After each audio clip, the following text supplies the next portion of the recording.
ঈশ্বরের মহিমা দেখো। গতকাল পর্যন্ত মানুষ এসি ফ্যান চালিয়ে থাকছে, আর এত গরম ছিল মানে বলার মতো না। এত রোদ ছিল দিনের বেলা, সকালবেলা থেকেই এত রোদ বেরোচ্ছে।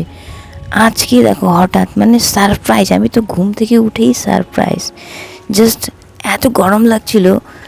আমি ভাবলাম একটু জানলাটা খুলে দেখি, জানলাটা খুলেই দেখি বাইরে, ওয়াও, মানে কি বলবো, এত সুন্দর ওয়েদার, মনে হচ্ছে শীতকাল, একদম মনে হচ্ছে শীতকালে যেমন কুয়াশা হয় ঠিক ওই রকমই। এটা নিয়ে বিজ্ঞানীরা হয়তো অন্য কথা বলবেন, কিন্তু গ্রীষ্মকালে শীতকাল পাচ্ছি আমরা। আমি তো সত্যি ধন্যবাদ জানাবো ঈশ্বরকে, কারণ এই গরমে, এত গরমে হঠাৎ এত সুন্দর শীতকালের মতো ঠান্ডা পেয়ে যাচ্ছি, এটার জন্য ধন্যবাদ। বাকি তো আমি জানি না।